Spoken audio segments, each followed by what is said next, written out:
오늘 저희들이 살펴볼 본문은 에베소서 4장 1절 말씀입니다. 에베소서 4장 1절 말씀 한 절이니까 다 함께 봉독하도록 하겠습니다. 그러므로 주 안에서 갇힌 내가 너희를 권하노니 너희가 부르심을 받은 일에 합당하게 행하여. 아멘. 우리는 이제 아주 중요한 지점에 와 있습니다. 여러분들이 에베소서를 읽으시면 느끼시는 것이겠지만 에베소서의 구조는 아주 뚜렷합니다. 에베소서는 1장에서 3장은 교리 부분입니다. 그리고 4장서부터 6장은 실천 부분입니다. 이러한 구조는 사도 바울이 쓰신 모든 서신서들 뿐만 아니라 다른 사도들이 쓰신 서신서들도 마찬가지의 구조를 가지고 있습니다. 여러분이 사도 바울이 쓰신 로마서를 보면 로마서는 1장서부터 11장까지가 교리 부분입니다. 어떤 분들은 그걸 조금 더 앞당겨서 구분하신 분들도 있는데 보통 보면 1장서부터 11장까지가 교리 부분이고 12장서부터 15장까지가 실천 부분이라고들 이야기들 합니다. 그런데 바울의 다른 편지들과 또 다른 사도들이 쓰신 편지를 보면 이 교리 부분과 실천 부분이 구분은 되는데 어떤 것은 이렇게 섞여서 써지기도 하는 것을 여러분들은 발견하실 것입니다. 그런데 이 에베소서는 그렇지 않습니다. 에베소서는 딱 6장으로 되어 있습니다. 그런데 1장서부터 3장, 4장서부터 6장까지 딱 구분이 되어 있어요. 그래서 1장서부터 3장까지는 교리 부분, 4장서부터는 6장까지는 실천 부분, 우리가 행해야 하는 부분. 그러니까 교리와 실천의 관계를 우리가 이해하는데 에베소서만큼 좋은 책은 없는 것 같습니다. 기독교가 변질될 때 나타나는 현상은 항상 똑같은 것 같아요. 하나는 교리 부분을 너무 강조하다가 교리 부분의 은혜를 너무 강조하다가 무율법주의에 빠지든가 아니면은 실천 부분을 너무 강조하다가 율법주의에 빠지는 두 가지 형태로 나뉠 수 있을 것입니다. 이 두 가지 모두 다가 이단입니다. 아무리 교리를 올바르게 가지고 있다 하더라도 그의 삶이 전혀 변화가 되지 않는다고 한다면 그것은 거짓된 신앙입니다. 그러나 아무리 여러분들이 저 사람은 법이 없어도 될 사람이다 라고 아무리 그 사람의 삶이 깨끗하다 하더라도 그 사람이 올바른 기독교 교리를 가지고 있지 않다고 한다면 그 신앙 또한 거짓된 신앙입니다. 그런데 오늘날 교회 다닌 사람들은 이것도 저것도 아닌 것 같아요. 오늘날 교회 다니는 사람들은 체험을 중심에 둡니다. 체험을 가장 자기 신앙의 중심에 두다 보니까 교리도 올바르지 못하고 삶도 올바르지 못한 것 같아요. 이러한 체험을 자기의 신앙으로 가지고 있었던 사람들이 수도사들이었습니다. 캐톨릭의 수도사들이었어요. 근데 그 캐톨릭의 수도사들은 그래서 나중에 성경을 없애버렸습니다. 왜? 성경이 필요 없어져 버렸어요. 제가 한번 직접 그분들하고 이야기한 적이 있는데 뭐라 그러냐 그러면은 자, 성경이라는 게 뭔가? 성경은 하나님을 만나게 해주는 매개체 역할을 하는 겁니다. 성경이 뭐라고요? 하나님을 만나게 해주는 매개체 역할을 한다고요. 그런데 자기네는 매일 수도를 하면서 매일 하나님과 직접적인 관계를 가지는데 왜 성경이 필요하냐 이거예요. 그렇죠. 성경이 단순히 하나님을 만나게 해주는 매개체 역할을 한다고 한다면 더 이상 하나님을 직접 만나는 사람은 성경이 필요 없을 거 아니에요. 그래서 버려버렸습니다. 그러나 그들은 그들이 사는 삶만은 아주 아름다웠습니다. 왜냐하면 어차피 세속화되지 않았잖아요. 세상과 어울려 살지 않으니까 산으로 들어가 살았기 때문에 밖에서 볼 때는 그들의 삶은, 그 안에서는 또 온갖 죄악들이 있겠죠. 그러나 밖에서 볼 때는 그래도 그럴듯한 도덕적인 삶을 산 것처럼 보였던 것입니다. 그런데 오늘날 체험으로 신앙생활을 하는 사람들의 삶을 보면 또 그것도 아니에요. 이 사람들은 삶의 현장이 산이 아니잖아요. 산으로 들어가지 않았잖아요. 이 세상에서 살잖아요. 그러니까 나중에 그 체험을 어디로 이용을 해먹냐 그러면은 기복신앙으로 이용해버리고 말았습니다.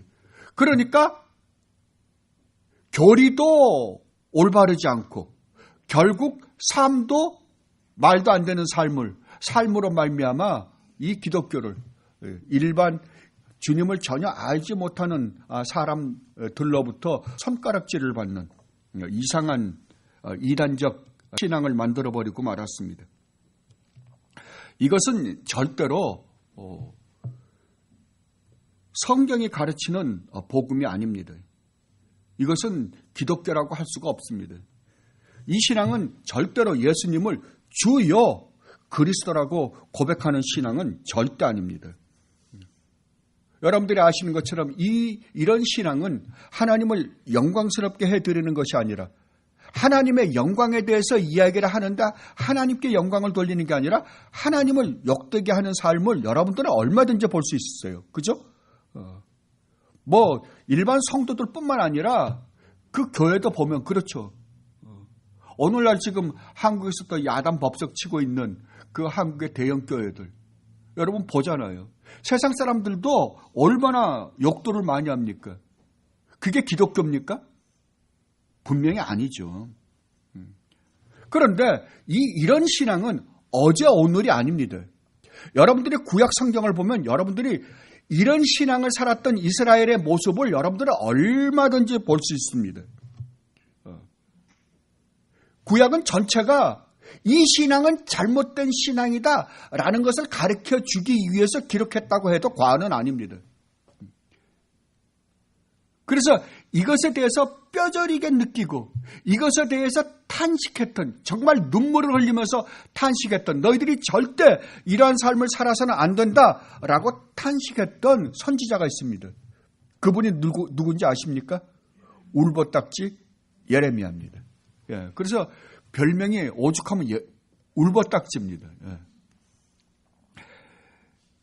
그 예레미야 선지자가 이렇게 말씀하셨습니다. 자, 예레미야로 한번 가보십시다. 예레미야 7장입니다.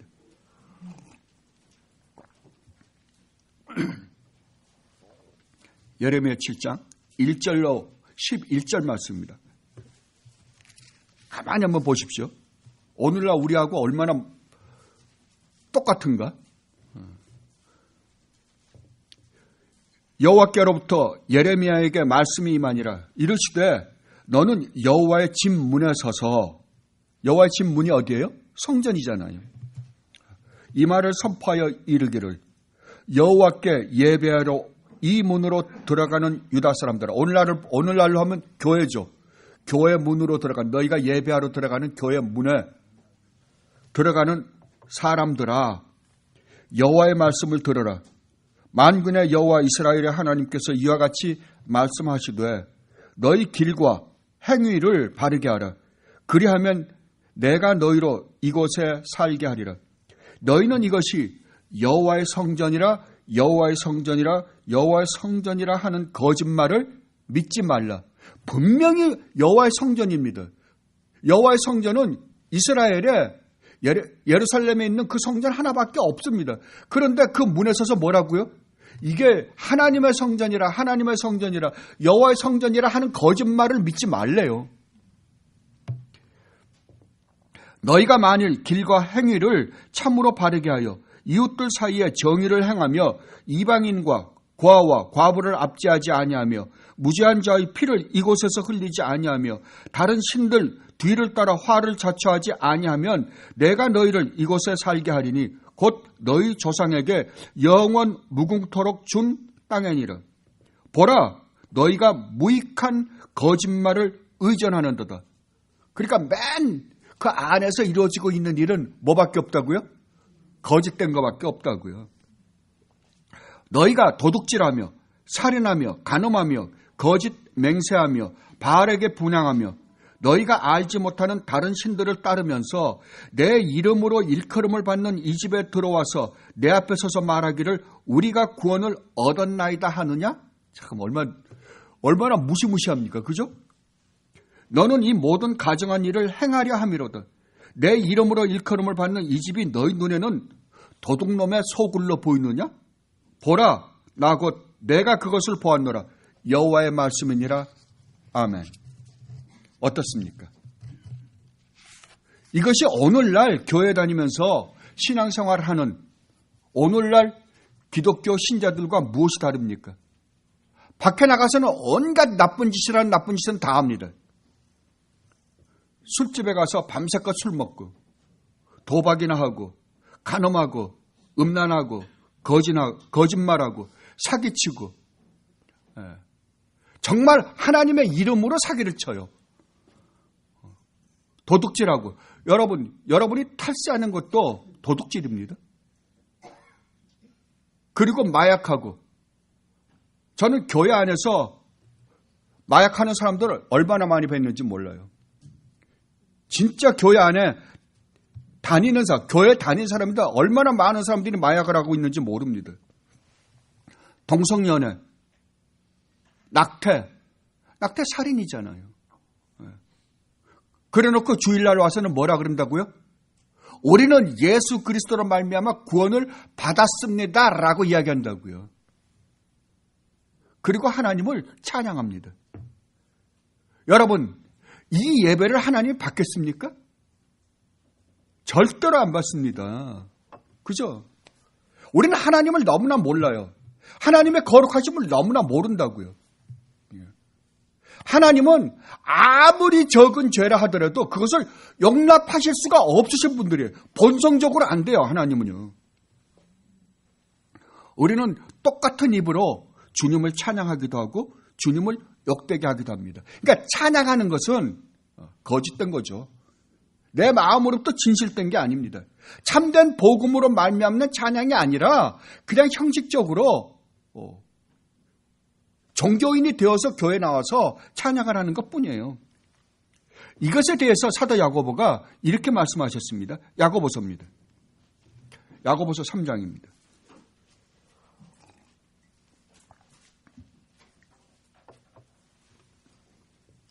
야고보서 3장 8절로 12절 말씀입니다. 혀는 능히 길들일 사람이 없나니 쉬지 아니하는 악이요 죽이는 독이 가득한 것이라. 이것으로 우리가 주 아버지를 찬송하고 또 이것으로 하나님의 형상대로 지음을 받은 사람을 저주하나니 한 입에서 찬송과 저주가 나오는도다. 내 형제들아, 이것이 마땅하지 아니하니라. 샘이 한 구멍으로 어찌 단물과 쓴물을 내겠느냐. 내 형제들아, 어찌 무화과 나무가 감람 열매를, 포도나무가 무화과를 맺겠느냐. 이와 같이 짠물이 단물을 내지 못하느니라. 사도 야고보가 무엇이라고 말씀하십니까? 이러한 신앙은 있을 수 없다고요. 이러한 신앙은 절대 올바른 신앙이 아니라고 말씀하십니다. 우리가 이러한 실수를 저지르지 않는다는 게 아닙니다. 그러나 여러분들이 정말 올바른 참된 믿음을 가지고 계신 분들이라고 한다면 여러분 안에 계신 성령 하나님께서 여러분으로 하여금 반드시 회개케 하십니다.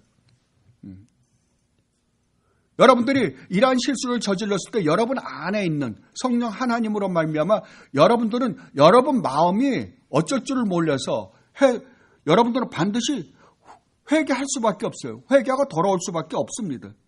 그런데도 자기가 이러한 실수를 저지르고 있는데도 불구하고 자기가 무슨 짓을 하고 있는지조차 그냥 모른다고 한다면 그 사람은 처음서부터 자기 믿음이 어디서부터 잘못되었는지 점검해 봐야 합니다.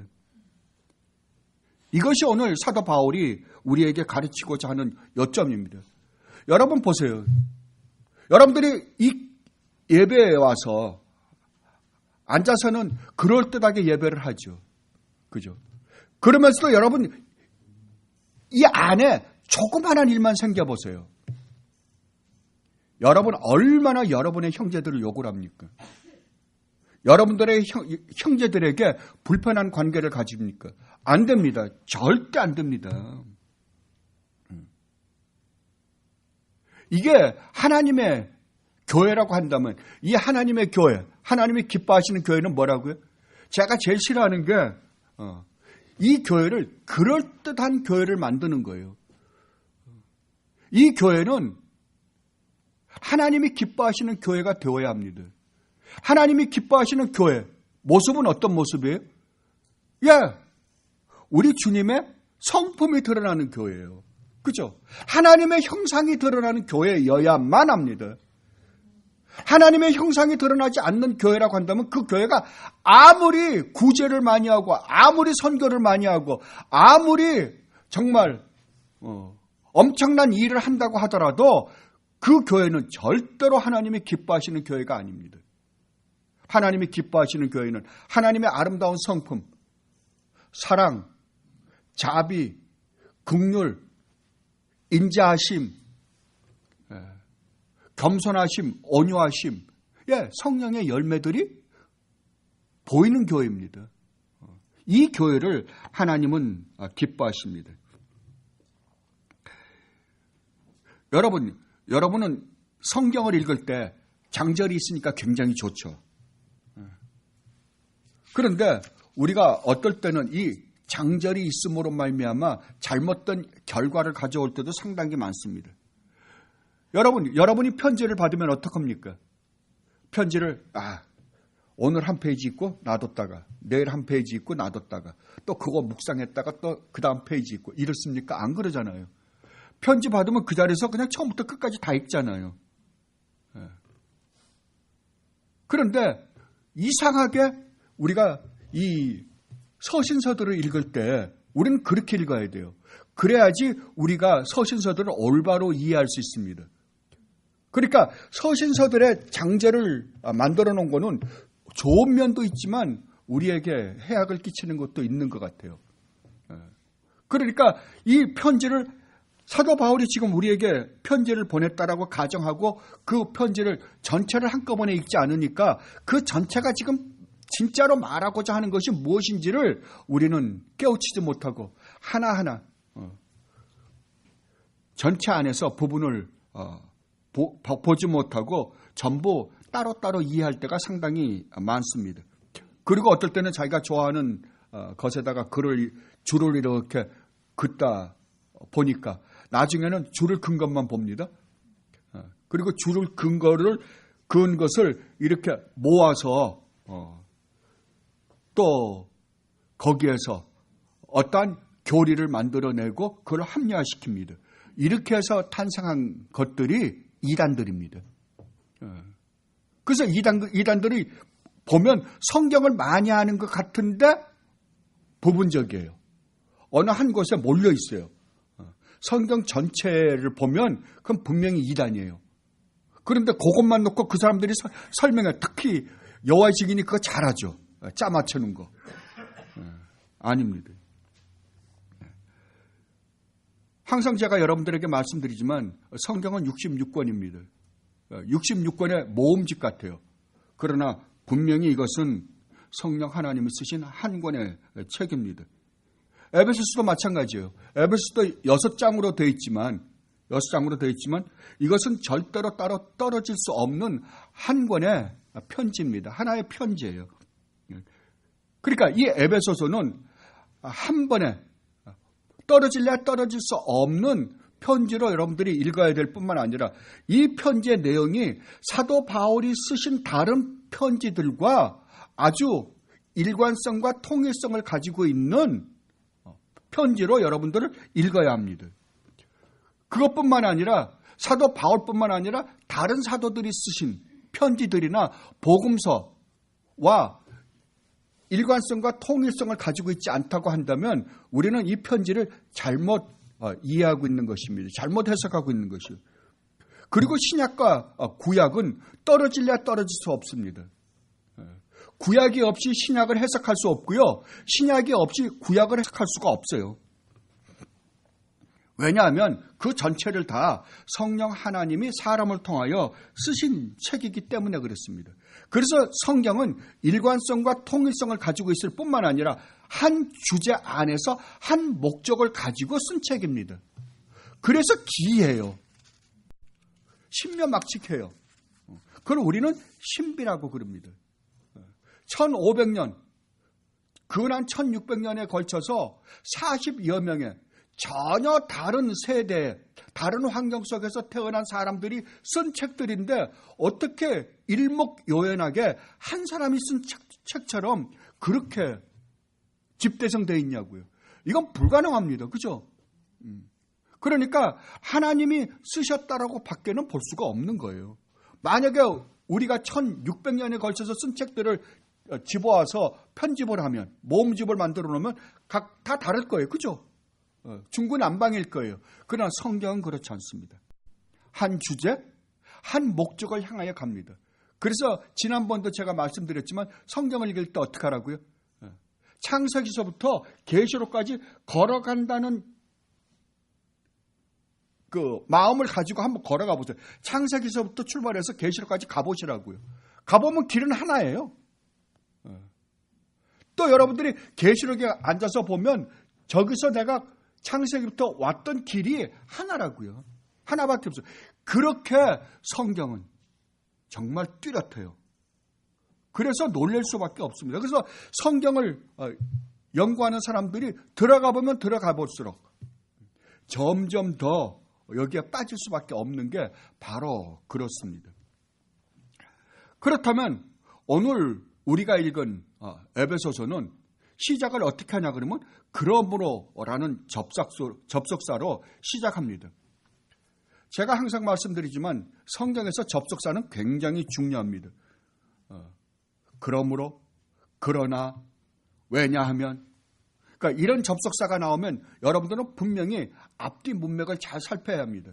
근데 참 안타까운 것은 우리 개역 개정판에는 뭐 우리 성경이 전에도 그랬지만 개역 성경도 그렇지만 이 접속사를 굉장히 많이 빼먹어 버렸어요.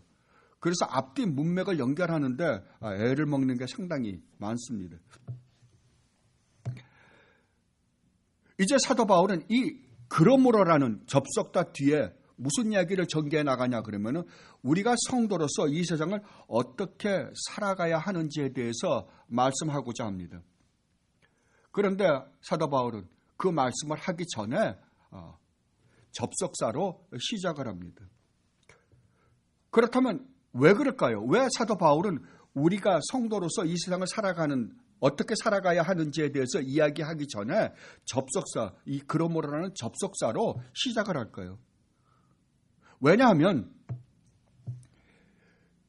이 그러므로라는 접속사가 어떤 역할을 하냐 그러면은 여러분이 1장서부터 3장까지 지금 오랜 시간 동안 우리가 지금 1장서부터 3장까지를 공부해 왔잖아요. 오늘이 50회니까 50번째 에베소서 설교니까 그건 1년을 했네요. 그러니까 1장서부터 3장까지를 1년을 했습니다. 그러면 1년 동안 제가 여러분들에게 설명해드린 1장서부터 3장까지를 모르면 여러분들은 4장서부터 6장까지 사도 바울이 이야기하는 그 삶을 살 수가 없는 거예요. 그것이 지금 이 그러므로라는 접속사가 가지고 있는 아주 놀라운 역할입니다. 여러분들이 성도로서 이 세상에 살면서 신앙생활하는데 가장 힘든 것은 내가 정말 하나님의 이 크신 은혜를 받았다라고 하면서도 내가 구원받은 하나님의 백성이라고 하면서 삶으로 나타나지 않는 거잖아요. 삶에서 자꾸만 실패하는 거잖아요. 그건 저도 마찬가지입니다. 그래서 어떨 때는 실망하기도 하고 어떨 때는 낙담이 되기도 합니다. 그때 어떻게 합니까? 그때 보통 보면 두 가지 반응이 나타납니다. 하나는 어차피 나라는 존재는 연약한 존재인데 뭘 어떻게 하겠어? 라고 포기합니다. 그렇다고 완전히 포기는 안 합니다. 왜냐하면 그 안에서 역사하는 성령의 역사가 있기 때문입니다. 그래서 성령의 성령 하나님이 그를 포기하도록 내버려 두지 않으십니다. 그런데 에이, 나는 연약하니까 연약한데. 그리고 자기 자신을 연약하다는 것으로 말미암아 마음을 편하게 먹어버립니다. 그리고 또 다른 하나는 실패했어? 그래, 또 이를 악물고 또 더 나아가서는 그래, 오늘 하루는 내가 이렇게 한번 살아볼 거야 라고 종이까지 적어서 그리고 그 삶을 사는 사람들이 있습니다. 그리고 이를 악물고 삽니다. 자기 의지를 한번, 자기가 결심한 그 의지를 한번 믿어보는 것입니다. 여러분 분명히 알아두십시오. 이 두 가지 다 잘못된 것입니다. 이것에 대해서 사도 바울은 오늘 아주 우리에게 잘 가르쳐 주십니다. 그것이 바로 이 그러므로가 가지고 있는 접속사의 놀라운 의미입니다. 여러분들은 이 접속사를 항상, 그러므로라는 이 접속사를 항상 머릿속에 기억해 두십시오. 그렇다면 여러분 지금 거의 1년 동안을 저와 함께 1장서부터 3장을 공부했습니다. 자, 1장서부터 3장을 한마디로 요약하면 무엇입니까? 1장서부터 3장을 한마디로 요약하면 1장에서 3장까지 사도 바울이 무엇을 이야기해 주려고 우리에게 그렇게 침이 튀기도록 말씀해 주셨습니까? 1장서부터 3장까지는 성도가 누구인가예요. 성도라는 존재가 얼마나 대단한 하나님의 축복을 받은 존재인가를 사도 바울은 입이 마르도록 침이 튀기게 말씀을 하셨습니다. 그렇다면 1장서부터 3장까지는 성도가 어떤 존재인가에 대한 설명이요, 4장서부터 6장까지는 이 성도가 이 악한 세상에서 어떠한 모습으로 살아가야 하는가에 대한 설명입니다. 그렇다고 한다면 우리가 4장서부터 6장까지의 삶을 살려면 1장서부터 3장까지에서 이야기하는, 사도가 소개한 성도가 어떤 존재인가를 모르면 우리는 절대 살 수 없습니다. 이것을 신학적으로 말하면 교리와 성화는 구분은 되나 절대 떨어질래야 떨어질 수 없는 것이다 라는 말입니다. 그러니까 올바른 교리가 없는 곳에 절대 올바른 삶이 나올 수 없고, 올바른 삶이 드러나지 않는 그곳은 올바른 교리가 절대로 아닙니다. 이 두 개를 절대로 떨어지지 않게 연결해주는 연결고리를 하는 것이 뭐예요? 그러므로요. 그러니까 그러므로가 양쪽을 꽉 이렇게 잡고 있는 거예요.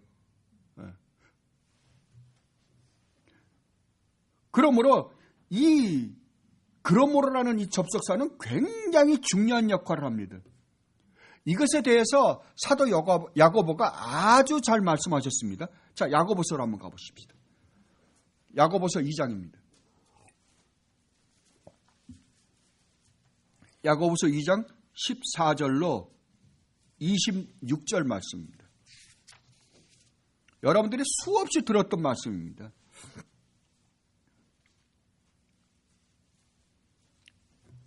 내 형제들아, 만일 사람이 믿음이 있노라 하고 행함이 없으면 무슨 유익이 있으리요?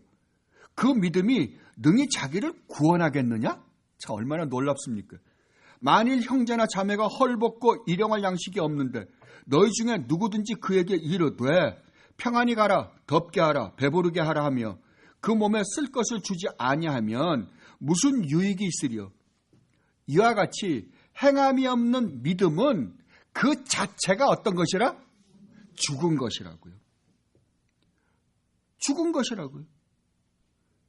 어떤 사람은 말하기를 너는 믿음이 있고 나는 행함이 있으니 행함이 없는 내 믿음을 내게 보이라. 나는 행함으로 내 믿음을 내게 보이리라 하리라. 내가 하나님은 한 분이신 줄을 믿느냐? 잘하는들다. 누구도 믿는다고요? 귀신들도 믿고 떠느니라. 아, 허탄한 사람아, 행함이 없는 믿음이 헛것인 줄을 알고자 하느냐?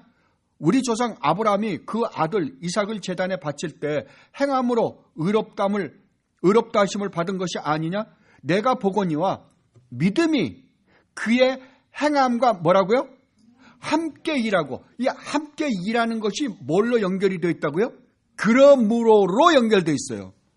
믿음과 행함이 뭘로? 그러므로로 연결되어 있다고요. 그러니까 믿음이 그의 행함과 함께 일하고 행함으로 믿음이 온전하게 되었느니라. 뭐라고요?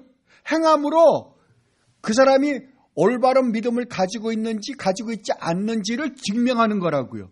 우리 주님이 그것을 뭐라고 말씀하시냐고 하면 열매로 나무를 알지니라고 말씀하신 거예요. 이에 성경에 이른바 아브라함이 하나님을 믿으니 이것을 의로 여기셨다는 말씀이 이루어졌고 그는 하나님의 벗이라 칭함을 받았나니 이러보건대 사람이 행함으로 의롭다 하심을 받고 믿음으로 만은 아니니라. 또 이와 같이 기생 라합이 사자들을 접대하여 다른 길로 나가게 할 때 행함으로 의롭다 하심을 받은 것이 아니냐. 영혼 없는 몸이 죽은 것 같이 행함이 없는 믿음은 죽은 것이니라. 자, 얼마나 잘 설명합니까? 교리와 성화는 절대 떨어질 수 없다고요. 자, 그렇다고 한다면 여러분들이 봤을 때 저건 아니다.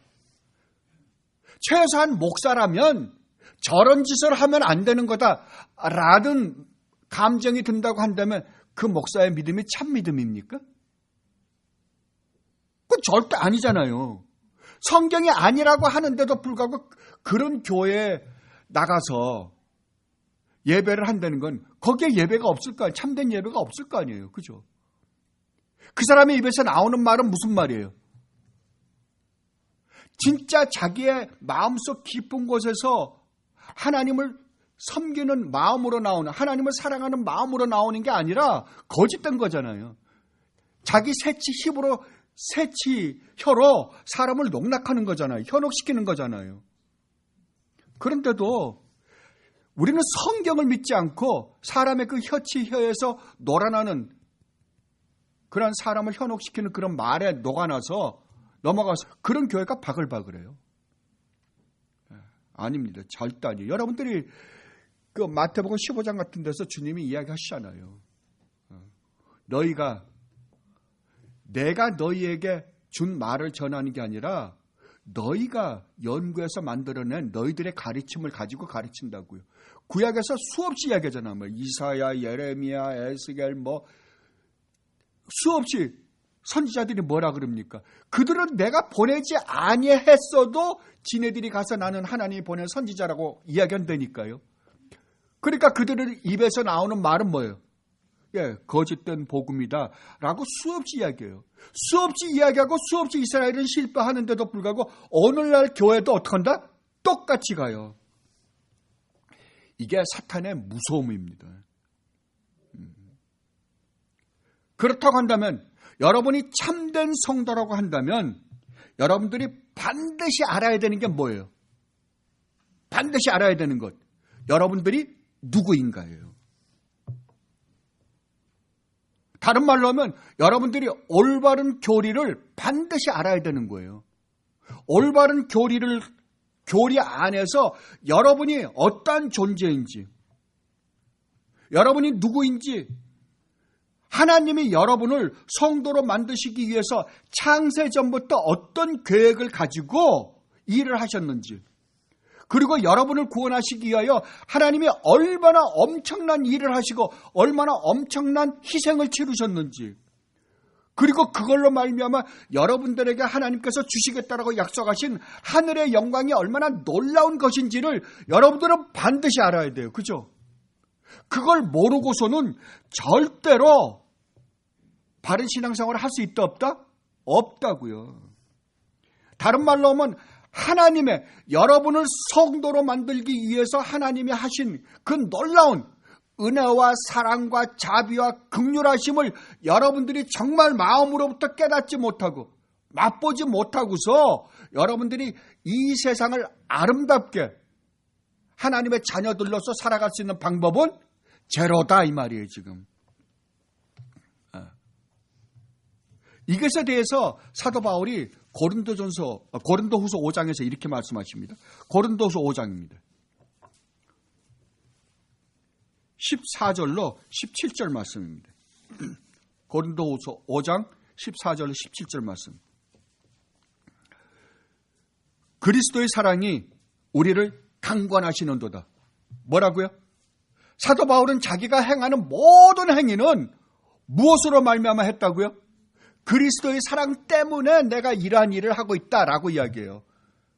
자기가 이 세상에서 겪는 모든 괴로움조차도, 힘든 일조차도 예수 그리스도가 나를 사랑하신 그 사랑, 십자가의 그 사랑이 나로 하여금 이러한 삶을 살지 않고는 견딜 수 없게 만들었다라고 이야기해요. 그렇다고 한다면 여러분도 여러분을 구원하기 위하여 하나님이 이 땅에 인간의 몸을 입고 내려오셔서 십자가를 지시기까지 하신 그리스도의 사랑과 은혜와 자비를 모르고서는 절대 안 됩니다. 할 수가 없어요.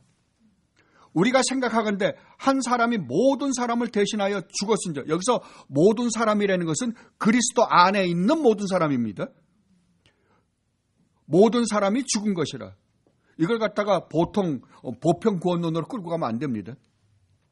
그가 모든 사람을 대신하여 죽으심은 살아있는 자들로 하여금 다시는 그들 자신을 위하여 살지 않고 오직 그들을 대신하여 죽었다가 다시 살아나신 이를 위하여 살게 함이라. 그죠? 성도는 누구를 위하여 사는 존재? 과거는 여러분들이 예수를 믿기 전에는 하나님의 사랑을 깨닫지 못할 때에는 여러분 자신을 위해서 살던 사람이었어요. 그런데 구원을 받은 다음에는 누구를 위해 산다고요? 우리를 위하여 십자가를 지신 주님을 믿는 믿음으로 사는 자들이라고 지금 사도 바울이 이야기하는 거예요. 우리를 대신하여 죽었다가 다시 살아나신 이를, 그분이 누구예요? 우리 주님 예수 그리스도죠. 예수 그리스도를 위하여 살게 하려 함이라. 그러므로 우리가 이제부터는 어떤 사람도 육신을 따라 알지 아니하노라. 비록 우리가 그리스도도 육신을 따라 알았으나 이제부터는 그같이 알지 아니하노라. 그런즉 누구든지 그리스도 안에 있으면 뭐라고요? 새로운 피조물이라고, 새로운 존재라고요. 여러분은 새로운 존재예요. 그러니까 이 세상에 살고 있는 다른 사람, 외형적으로는 똑같이 보일지 몰라도 여러분들은 다른 존재예요. 시민권이 달라요. 이전 것은 지나갔으니 보라 새 것이 되었도다. 사도 바울은 항상 이 감격을 마음속에 간직하며 살았어요. 그러므로 여러분도 사도와 같이 이 세상을 가장 아름답고 기쁘고 행복하고 진정한 안식 속에서 살려면 뭘 알아야 돼요? 이 십자가 은혜를 알아야 돼요. 여러분 마음판에 정말 하나님께서 나를 성도로 만드시기 위하여, 하나님의 자녀로 만드시기 위하여, 하늘나라 백성으로 만드시기 위하여 정말 무슨 일을 하셨는가, 얼마나 어마어마한 일을 저지르시고 나에게 이 크신 은혜를 베풀어 주셨는가를 여러분들은 반드시 알아야 돼요. 그러므로 여러분들은 매일매일 이 십자가의 은혜를 묵상해야 합니다. 이 교리를 여러분들은 마음판에 간직해야 돼요. 이것만이 여러분으로 하여금 정말 아름다운 삶을 살게 할 것입니다. 그 외에는 없어요. 아무것도 없습니다. 자, 그러면 제가 여러분에게 이제 질문을 하겠습니다. 여러분들은 정말 마음속 깊은 곳에서부터 하나님 앞에서 대답해 보십시오. 제가 1장서부터 3장까지 사도 바울이 말씀하셨던 그 교리들을 여러분들에게 간단하게나마 요약해 드리겠습니다. 그러니까 제가 질문할 때 여러분들은 하나님 앞에서, 하나님이 여러분에게 이 질문을 했을 때 여러분들은 정말 내가 대답할 수 있는지. 주님이 베드로에게 질문하셨죠. 베드로는 정말 내가 주님을 위해서 목숨까지 바치겠습니다. 그랬는데 정작 자기에게 어려운 일이 있지 어떻게 했어요? 나는 그분을 알지 못한다. 나중에 맹세하고 저주하고 도망갔답니다. 만약에 내가 그분을 안다고 한다면, 그분을 따라다녔다고 한다면, 자, 난 저주를 받아도 괜찮다라고 그러고 도망갔다라고 성경은 기록하고 있습니다. 근데 나중에 주님이 쫓아오셔서 뭐라 그래요? 부활하신 다음에 베드로야, 네가 나를 사랑하느냐? 얼마나 쪽팔리겠어요. 안 그래요? 베드로가 뭐라 그럽니까? 베드로는 진짜였습니다. 마음으로부터 진짜였어요. 자기가 연약해서 도망갔을 망정 마음으로는 진짜였다니까요. 내가 주를 사랑하는 줄 주가 아시나이다. 저는 여러분들이 그 고백을 하길 바랍니다. 그것도 한두 번도 아니고 3번씩이나요. 네가 나를 사랑하느냐? 내가 주를 사랑하시는 줄 주가 아시나이다. 여러분이 제가 여러분에게 질문할 때 여러분 정말 마음으로부터 진실된 고백을 하시기 바랍니다. 여러분이 하나님의 거룩한 성도이며 신실한 자라는 사실을 믿습니까?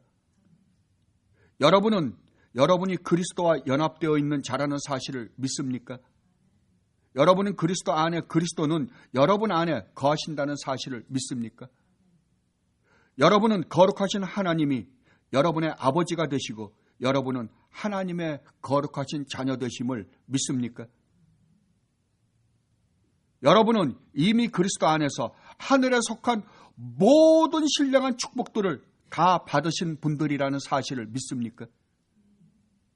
여러분들이 이걸 믿으면 여러분들은 하나님 앞에 더 이상 요구할 게 아무것도 없어요. 하나님은 여러분에게 다 주셨어요. 안 준 거 아무것도 없어요. 왜? 그 아들 예수 그리스도까지 여러분을 위해서 주셨어요. 이제는 없어요. 하나님이 이 세상에 여러분들이 먹을 것, 입을 것, 마실 것 주실 거예요.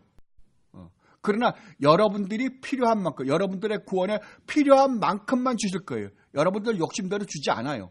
절대 안 줍니다. 그게 여러분에게 불만이죠. 안 그렇습니까? 성경은 분명히 하나님은 그랬어요. 내가 너희들에게 줄 수 있는 건 다 줬다 그럽니다. 여러분은 창세전에 그리스도 안에서 택함을 받은 자들이라는 사실을 믿습니까? 여러분은 하나님이 여러분을 구원하신 목적이 여러분을 하나님 앞에 점도 없고 흠도 없고 티나 주름 잡힌 것이 없는 거룩한 자로 서게 하시려고 구원하셨다는 사실을 믿습니까? 그렇다고 한다면 여러분들은 반드시 거룩한 삶을 살게 되어 있습니다. 그죠? 여러분은 예수 그리스도께서 십자가에서 피를 흘리심으로 영원히 여러분의 모든 죄를 다 용서해 주셨음을 믿습니까? 여러분은 하나님의 창조 목적이 하늘에 있는 것이나 땅에 있는 것이 다 그리스도 안에서 통일되어 영원한 영광 가운데서 여러분을 살게 하시리라는 사실을 믿습니까? 여러분은 하나님이 절대적 주권자라는 사실을 믿습니까? 여러분은 약속의 성령으로 인치심을 받은 자라는 사실을 믿습니까? 여러분은 성령 하나님을 주신 이유가 여러분을 반드시 기업을 얻게 만들고야 말겠다는 하나님의 집념, 고집, 보증으로 주셨다는 사실을 믿습니까? 여러분은 그리스도가 죽은 자들 가운데서 다시 살아나셨고 또한 여러분도 그리스도 안에서 부활하실 것을 믿습니까? 여러분은 그리스도가 하늘에 올라가셔서 하나님의 오른편에 앉아 계셔서 만왕의 왕으로 만주의 주로 온 우주 만물을 현재 통치하신다는 사실을 믿습니까? 여러분은 모든 만물과 그 안에 있는 것들이 예수 그리스도의 발 아래에 무릎을 꿇는 날이 반드시 올 것이라는 사실을 믿으십니까? 여러분은 예수 그리스도가 교회의 머리요, 교회의 주인이라는 사실을 믿습니까? 여러분은 교회는 예수 그리스도를 충만케 하는 곳임을 믿습니까? 여러분은 과거에 여러분이 아무런 소망이나 희망이 없었던 자들로서 이 세상에 풍조에 떠밀려 살았던 자들이라는 사실을 믿습니까? 여러분은 태어나면서부터 여러분의 육체의 욕심을 따라 지내며 육체와 마음에 원하는 삶을 삶으로 본질상 하나님의 진노의 대상이었다는 사실을 믿습니까?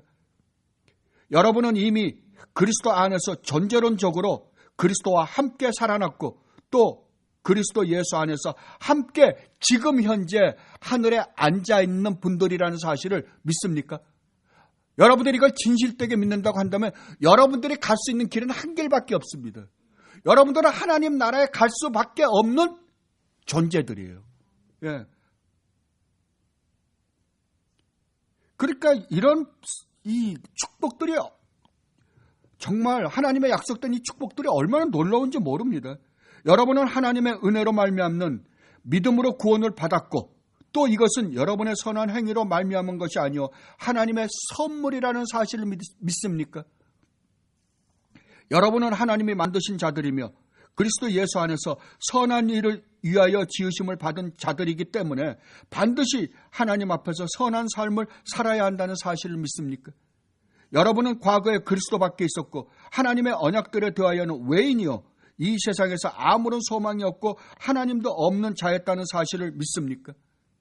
여러분은 이제 모든 믿는 자들은 민족과 상관없이 그리스도 안에서 하나라는 사실을 믿습니까? 그러므로 여러분의 참 형제 자매는 그리스도 안에 있는 모든 사람들임을 믿습니까? 여러분은 이제 하나님의 권속, 즉 가족이라는 사실을 믿습니까? 여러분은 성령 안에서 하나님이 거하실 처소가 되기 위하여 그리스도 예수 안에서 함께 하나의 큰 성전으로 지어져가는 자들이라는 사실을 믿습니까? 여러분은 이제 하나님이 계시는 하늘 지성소에 언제든지 나아갈 수 있는 존재가 되었다는 사실을 믿습니까? 여러분은 하나님의 영광을 찬양하게 하기 위해 구원을 받으신 분들이라는 사실을 믿습니까? 이것이 1장서부터 3장까지 한 이야기입니다. 사도 바울이. 여러분들이 정말 이 사실들을 여러분 마음속에 진실로 믿으신다고 한다면 여러분들은 이제 4장서부터 6장까지 사도 바울이 말하는 그 아름다운 삶을 살 수 있는 존재가 된 것입니다. 그렇다면 여러분들은 사도가 명령하는 이렇게 살으라고 명령하는 삶을 반드시 살아야만 합니다. 그러나 여러분들은 분명히 그렇게 못 살 것입니다. 왜냐하면 세상이 악하고 또 여러분의 안에 도사리고 있는 죄가 있고 또 사탄이 여러분들을 흔들어 댈 것이기 때문에 그렇습니다. 사탄의 별명이 뭔지 아십니까? 음녀입니다. 예.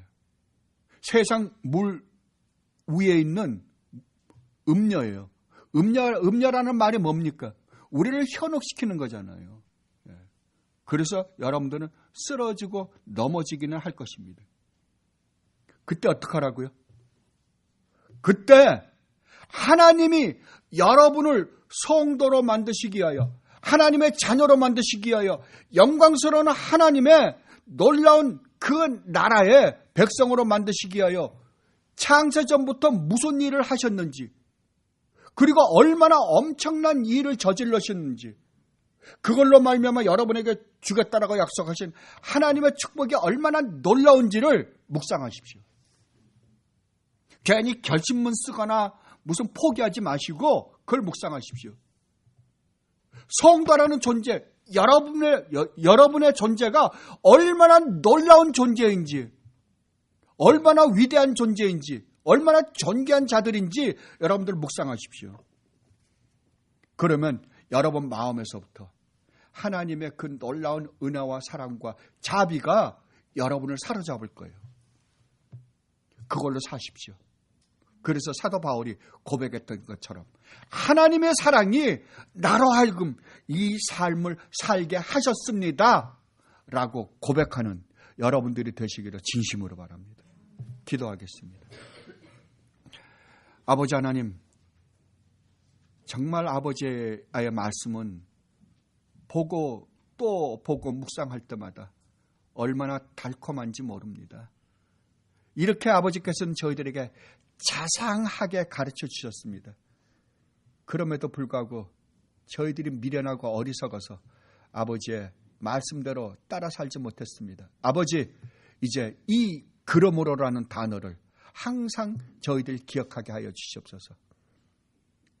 그리고 이 그러므로로 말미암아 정말 아버지께서 기뻐하시는 삶을 사는 주님의 귀한 백성들이 되게 하여 주시옵소서. 감사하며 우리 주님 예수 그리스도 이름으로 기도드립나이다. 아멘.